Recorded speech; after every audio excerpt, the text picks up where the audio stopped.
Top of the morning to everyone. I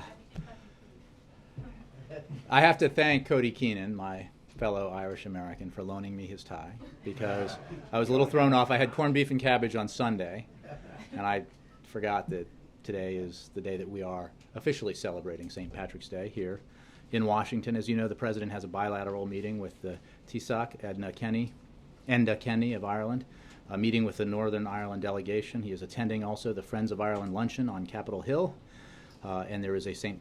Patrick's Day reception in the East Room later today.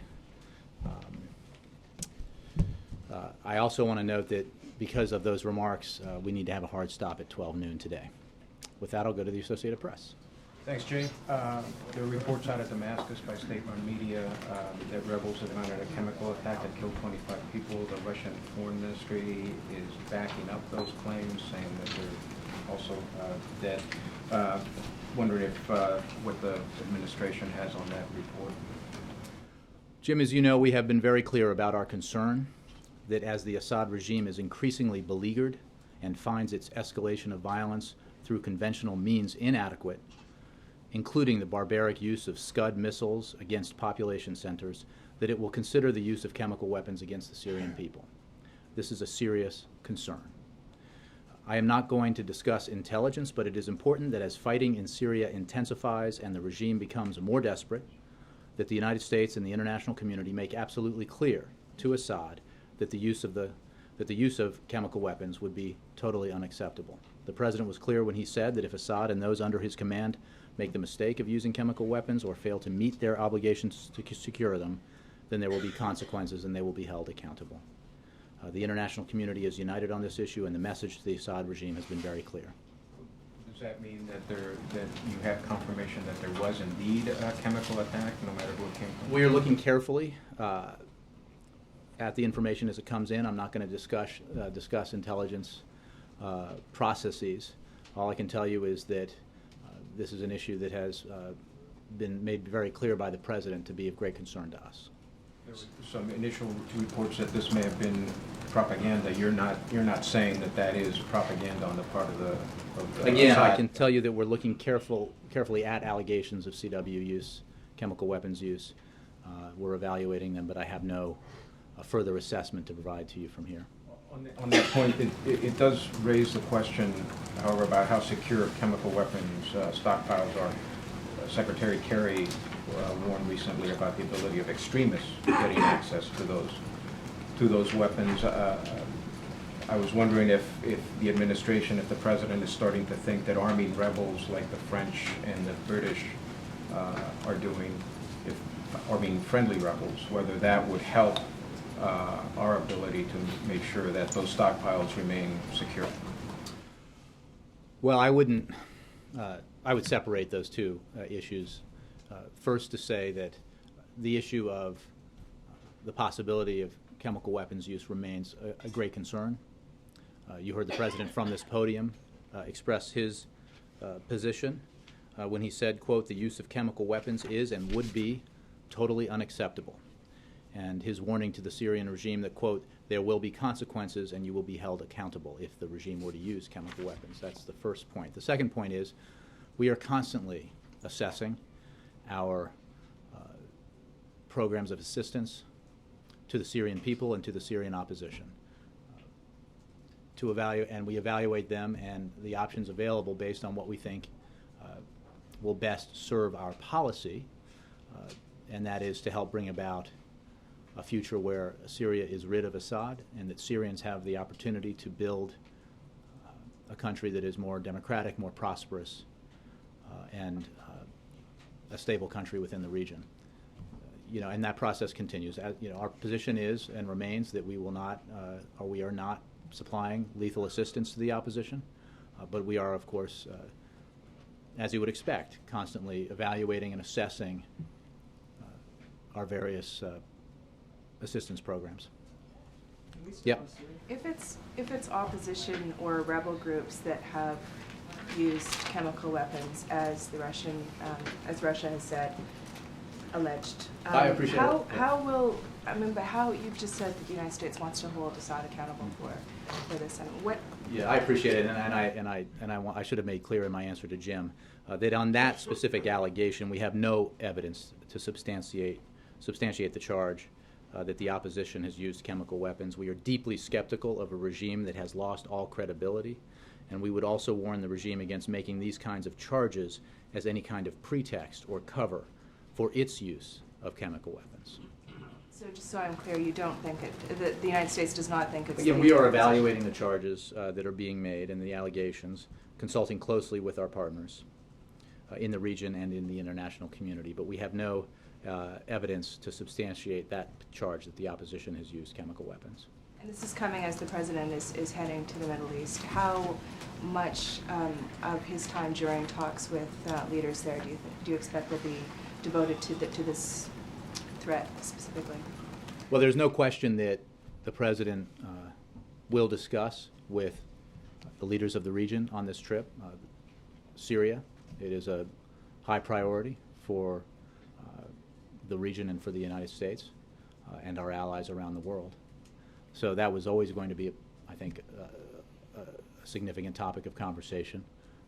I have no doubt that Prime Minister Netanyahu and the President will discuss it.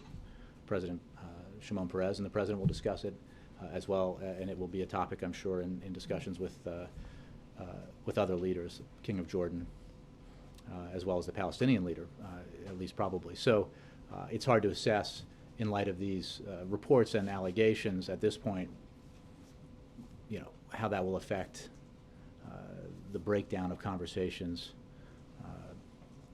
in coming days, but it was already going to be a topic. Yes? Staying on Syria quickly, you talked about consequences if the Assad government is found to be using chemical weapons. What kind of consequences do you mean? Sanctions or some other kind of escalation? Well, I wouldn't care to speculate about what consequences would take place if it were to be found that the regime had used chemical weapons. I would simply point you to what the President said from this podium about this issue, language that I just quoted. You know, this is a very serious matter. And with regards to today's reports, I want to stress that we are evaluating them and consulting with our allies about them. But on the general principle, the President made very clear that the use of chemical weapons, and I quote, is and would be entirely, or totally rather, unacceptable. And he warned the Syrian regime in particular that, quote, there will be consequences and you will be held accountable, unquote. Separate topic. When can we expect to see the President's March Madness bracket? Well, I appreciate the question. The President, as you know, has traditionally filled one out, and I don't expect this year will be any different. But as would be the case if, say, CNN were having an interview with the President, I wouldn't preview it for your colleagues here. So I won't do that for any other news organization. And one last thing on the Easter egg roll. You said earlier this month that the plan is for that event to go forward as planned. But we know that the ticket confirmations have a disclaimer that it could be canceled. Where do things stand now? Which is it going to be? What do you expect? Well, I appreciate the question, and I've noted just substantial interest. It must be the very top news story among the Washington press corps today, just based on the incoming inquiries. And I just want to be clear that we are currently planning to proceed with the Easter egg roll. Because we distributed tickets to the Easter egg roll far in advance of the actual event, we alerted all ticket holders that this event is subject to cancellation due to funding uncertainty, including the possibility of a government shutdown. Again, the language that got attention on the Hill and was reported duly by the press was prepared well in advance, and it had to do with the potential for, at least the possibility of, a government shutdown should there not be a resolution on the continuing resolution. It was not about sequester, principally. So, having said that, I want to be clear. I want to be clear that because it certainly looks like there is progress being made, and nobody expects a government shutdown, that we have every expectation that the Easter egg roll will proceed as planned. I hope that settles the matter. And the last one, brackets, you won't tell us if we should expect it before the President leaves tonight, or again, I don't think it's. It certainly won't be 2 months from now, but if he does it at all, but I don't want to, scoop another news outlet. Yes? Was the president briefed on the Marine accident? Yes, he was. And what can we learn from that, please? Well, the president's and thoughts and prayers go to the families of those who were lost and to those who are injured. We're obviously in the early stages of assessing the incident. It's a tragedy, clearly, and the president was briefed immediately on, made aware of it immediately and briefed on it, and we're monitoring the situation. Jay, on Syria? Do you have any others? Yeah. Two questions, if I may, on Syria. Your answers to the opening round of questions came in somewhat piecemeal fashion, and so I want to make sure I'm clear on this. You have told us that... Is that a theater criticism, or is it a... It is a matter of craft, yes. You have told us that you have no evidence to believe that it was any elements among the rebels that used chemical weapons, Right. but that you are still looking into the allegations. Correct. What is it that prohibits you from telling us that you have no evidence that it was the government that used these weapons? Because we're still looking into the reports of the use of chemical weapons. If that's so, how can you eliminate so quickly the idea that it wasn't the I'm rebels? saying that at this time we have no evidence to substantiate that charge, and that we are skeptical deeply of a regime that might make that charge, given that the regime has lost all credibility in the eyes of the Syrian people and the world. Bearing in mind- Having said that, Yeah. we are obviously assessing the reports, and without getting into intelligence matters and methods, I can tell you that we're making evaluations about the reports. It would not, it seems to me, betray any intelligence methods or sources for you to tell us whether in fact you even know whether chemical weapons were used. Again, I appreciate the question, and I can tell you that we are assessing the reports about the possible use of chemical weapons, as well as the reports about the origins of the possible use of chemical weapons in Syria. And I have no further assessment to provide to you at this time about our judgments on that. I can tell you that we're evaluating them. And I can tell you, obviously, about our disposition towards the potential for the use of chemical weapons. But at this time, we're simply, as a matter of intelligence, I can't give you more information about the assessments we're making. And you said repeatedly at the podium today that the president has been clear on this point, that the use of such weapons would constitute a red line for the United States. But I wonder how clear the administration's position on this has been. You quoted from the president's remarks to the National War College in December, in which he said that the use of chemical weapons is and would be totally unacceptable. But about 3 months prior to that, from this very podium on August 20, the president said, and I'm quoting now, "A red line for us is we start seeing a whole bunch of chemical weapons moving around or being utilized." So what is the red line for the president? Well, as is we it moving explained many around? times, and I know you're not here often, the president was talking about that, moving around in terms of the proliferation, which is a very serious issue, the proliferation by the regime to, potential proliferation to the regime to other actors in the region, potentially, of chemical weapons. So it's a fair question, but that was the distinction he was making. The utilization by the regime, potentially, of chemical weapons, we made very clear in our warnings how we would view that. We also consider a red line the proliferation of chemical weapons to other actors by the regime. Does either of those things appear to have happened today? Again, I have the reports today are about the possible use of chemical weapons. We are making assessments about those reports. I don't have any more information to provide you on those efforts. And I can't get into intelligence matters from here. But we are obviously treating this as a serious issue and evaluating it accordingly. Yes, Kristen. Jay, as you evaluated, is the president also considering changing his policy towards Syria at this point? Are those discussions underway? As is always the case, we are evaluating our assistance programs to both the Syrian people and the Syrian opposition. We have stepped up our assistance programs in both cases. Substantial amounts of humanitarian assistance has been provided by the United States and will continue to be provided by the United States to the Syrian people. Substantial assistance has been and will continue to be provided to the Syrian opposition. That assistance remains non-lethal, with regards to the opposition, but we are evaluating our policies and programs of assistance regularly to assess their effectiveness and to make judgments about what would best help bring about the policy objectives that we have and that we share with the Syrian people as well as our international partners.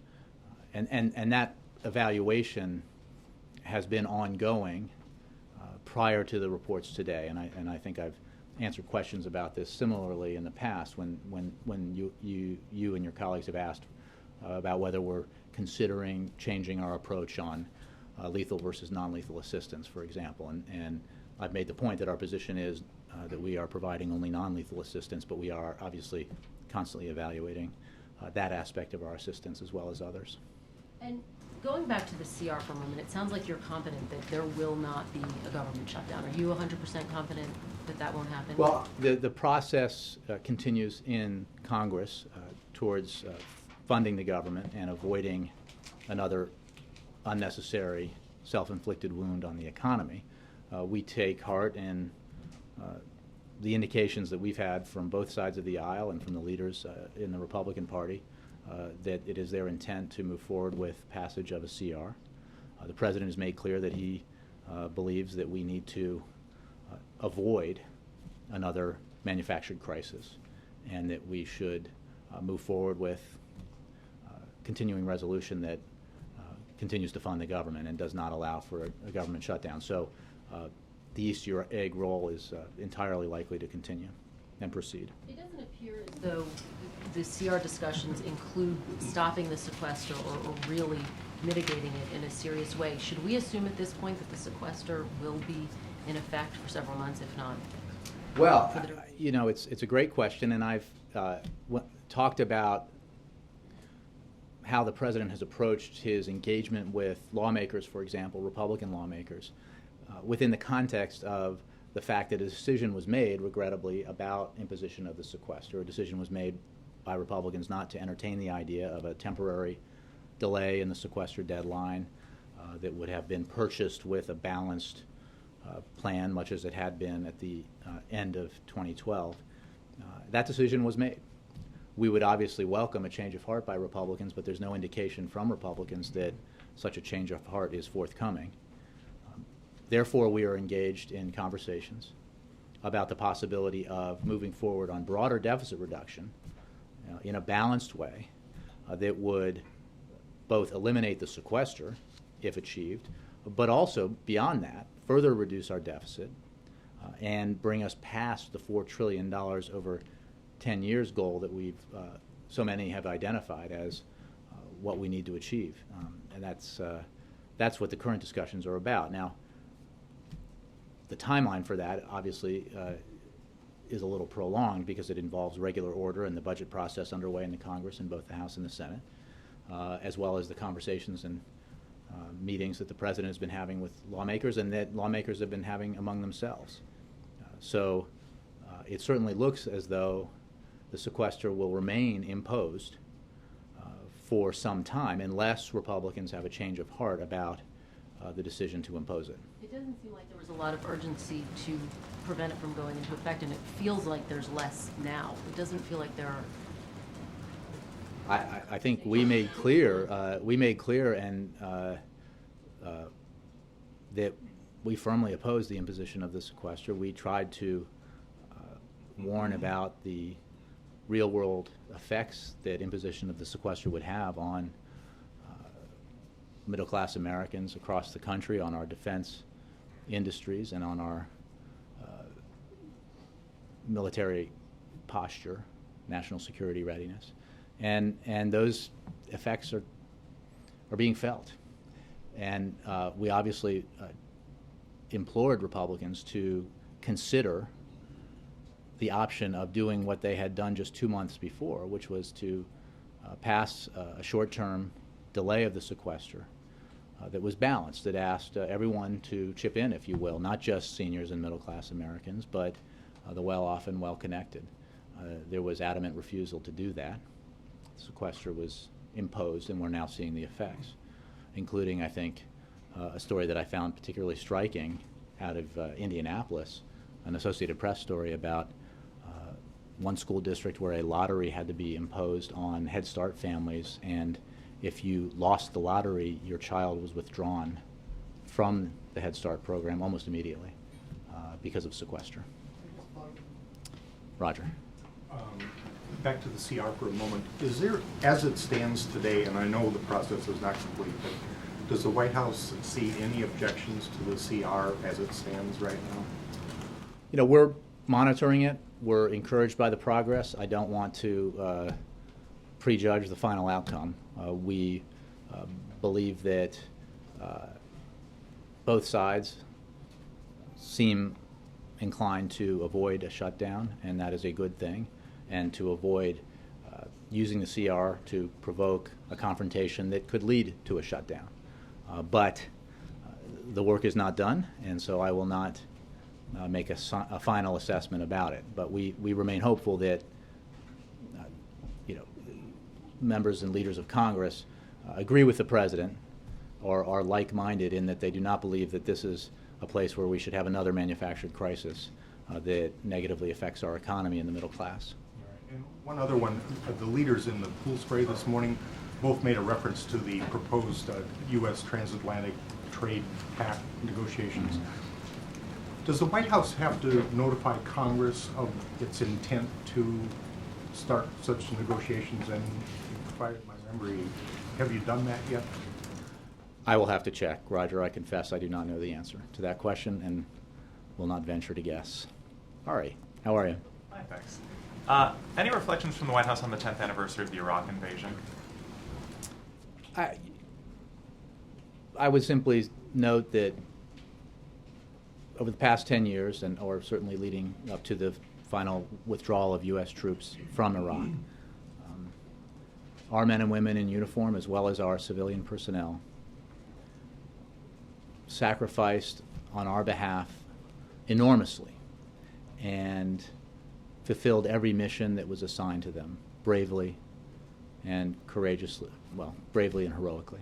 And the President is enormously appreciative of the service of those who went to Iraq, the heroism that they demonstrated, and the sacrifice that they made. It's not a mystery, obviously, that the President is a Senate candidate and then a senator opposed the invasion of Iraq, opposed the Iraq War, and as a candidate in 2008 promised to end the Iraq War, and he has fulfilled that promise. And he fulfilled that promise in a way that allowed Iraq to have the best possible chance to provided to them by the service and sacrifice of Americans in uniform as well as civilians for a better future. And the situation in Iraq continues to be a challenge, but there is an elected government, there is a growing economy, and there is certainly the potential and prospect for Iraq to have a much better future than its past, and that is due to, in significant measure, the sacrifice and service of Americans. Peter. Yeah, so I mean, is the President planning to do anything to mark the occasion? He put out a statement the other day on the Anfal, the anniversary of the Anfal massacre. Does he get to put out a statement? Is this? I think we will have a statement, Peter, but I wouldn't expect more than that. Does he have reflections on the lessons that people should be thinking about 10 years later? Or? No, I haven't discussed this with him recently. I think that, I mean, you know the President's position as a candidate for the Senate and a candidate for this office about this particular military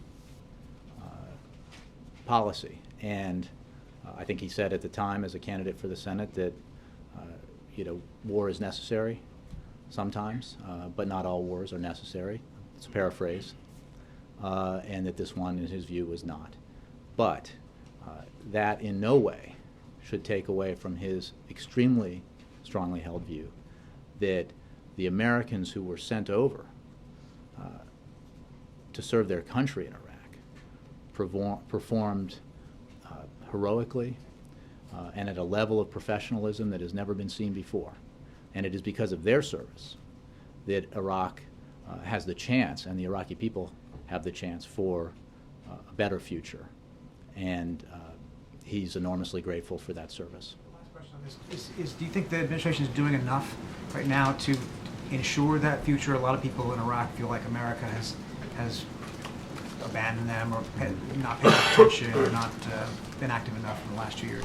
Well, President Obama, as he promised, ended the war in Iraq, and we have withdrawn all U.S. military personnel from Iraq. We still have an enormously important relationship with Iraq. We have an extremely large diplomatic presence in Iraq, and connections on issues at all levels with the Iraqi government and the Iraqi people, both economic, cultural, geopolitical, regional. So this is a relationship that we consider very important, and we continue to work with the Iraqis on a whole host of issues, and continue to assist the Iraqi people and the Iraqi government in their efforts to build on the progress they have made.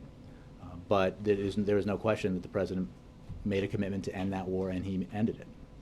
Do you mind to follow up David. on this subject? I'll come back to you in a sec, James. David. I've got a couple. First, on Iraq. A decade later, is Iraq better off? I think historians have to make the judgment. I think that ridding the world of Saddam Hussein was a welcome development for the world and for Iraq. But again, the President opposed the policy as a candidate of invading Iraq and as a candidate for president as well. But he made a commitment as a candidate to end that war in a manner more responsible than the manner in which we entered it. And he has fulfilled that promise.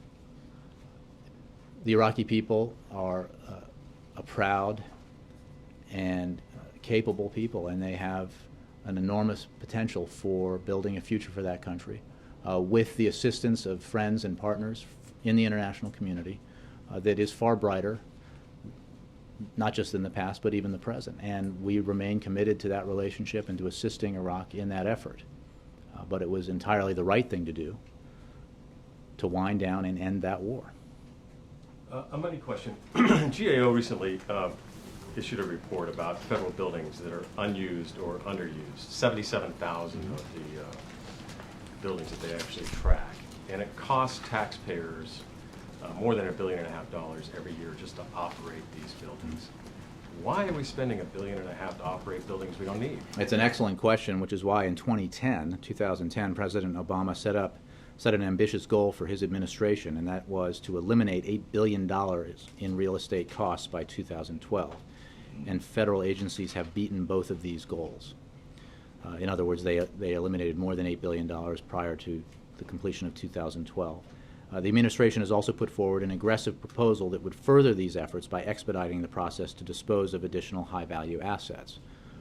And OMB has done a lot of work on this, and I would refer you to them for more details. But it's an excellent question, and we have aggressively approached this challenge of disposing of unused federal property because the costs of maintaining it are unnecessary. And we have, well, the project's not done, but we have made exceptional amount of progress since the President set that goal, and we continue to work on it.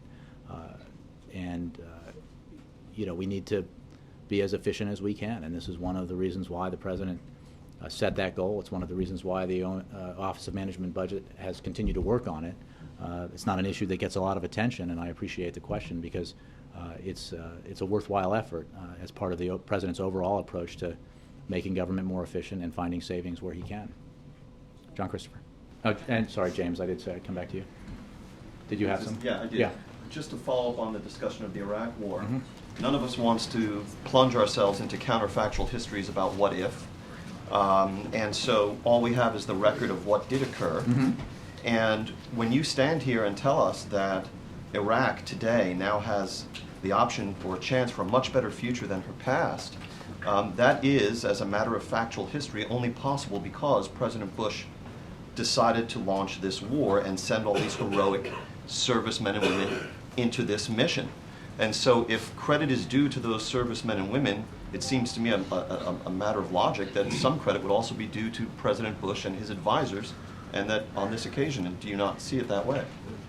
James, I would simply take up your first proposition that engaging in counterfactuals about what might have happened had we not gone to war in search of weapons of mass destruction that didn't exist, what would have happened. There is no question, as I made clear in several answers, that the President believes that Iraq has the potential for a better future today because of the remarkable sacrifice and service of American men and women in uniform, as well as civilian American men and women who served in Iraq. And that is without question and without doubt. It is impossible to know, obviously, what course would have occurred in Iraq had the inspections regime continued, had different choices been made. That was not, obviously, the world that the President inherited when he took office in January of 2009. The world he inherited was one that included America at war in two places, in two countries, with, I believe, in excess of 130,000 troops in combination, Iraq and Afghanistan. And he set in motion policy objectives that included winding down responsibly the war in Iraq, refocusing our attention on the war in Afghanistan, which, after all, was the war that we launched because we were attacked on September 11th, 2001.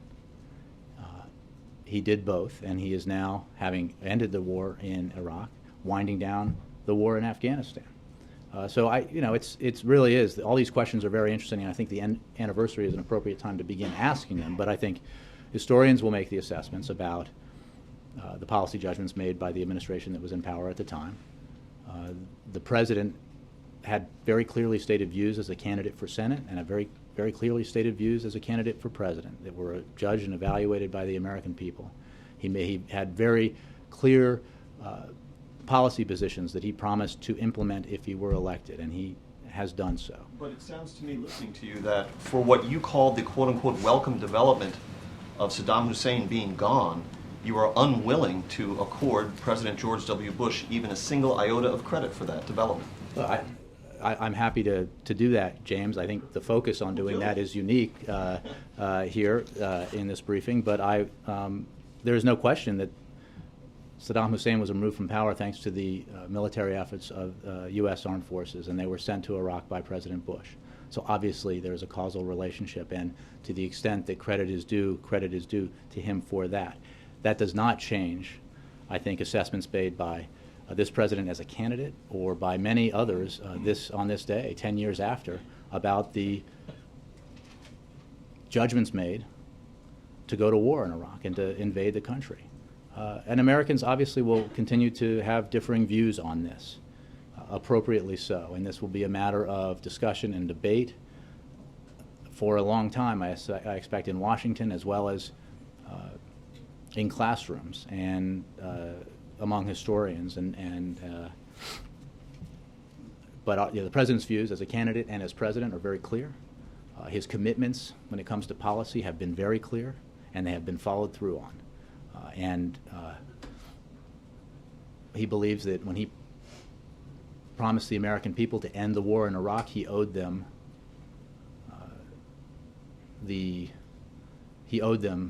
to fulfill that promise, and he has.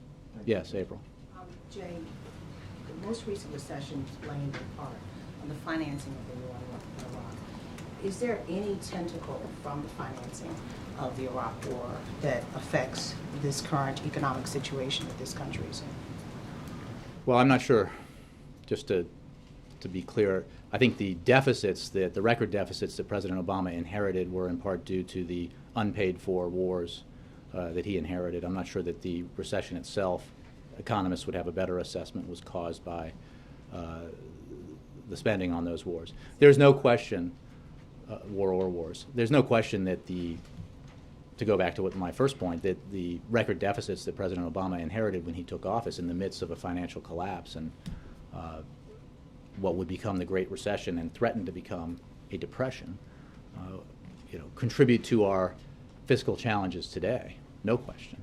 The President said back in his campaign in 2008 and many times I'm sure since that that put us, tax cuts, two massive tax cuts that were unpaid for, two wars that were unpaid for, everything put on a credit card, led to a situation where the United States had a country that had a budget surplus, and surpluses as far as the eye could see. In January of 2001, just 8 years later, was a country that had the largest deficits in its history.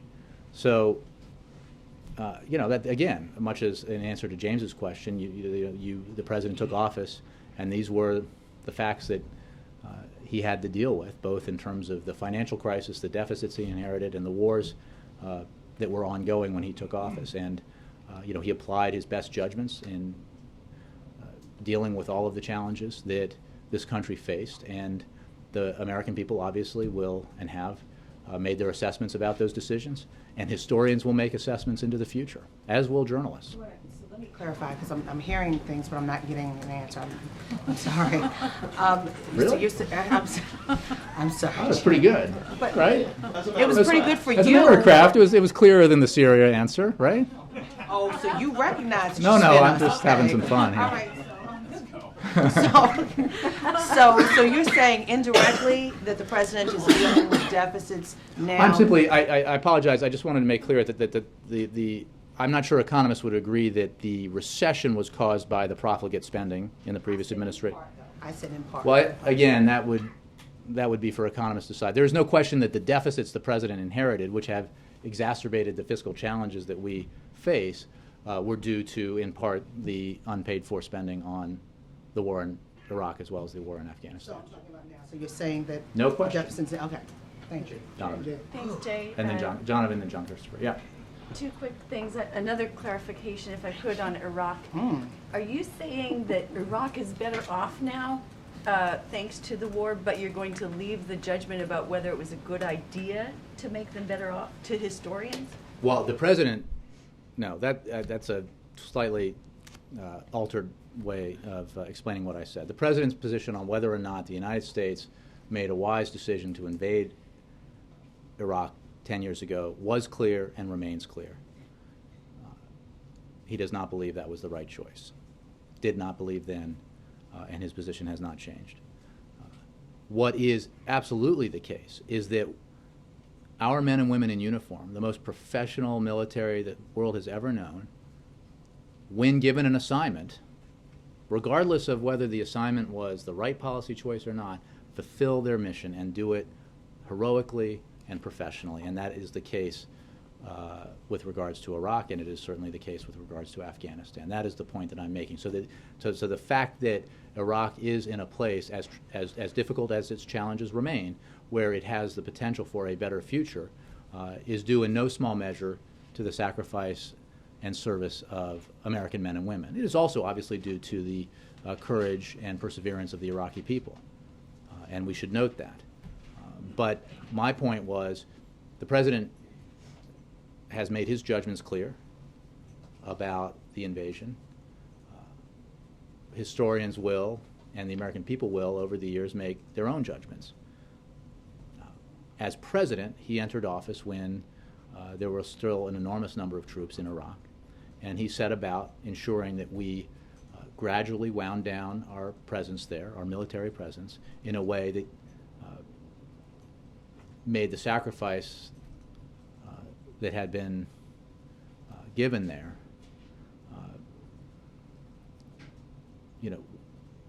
that sacrifice was honored by the way that we wound down the war and the position that we left Iraq in to make its own future.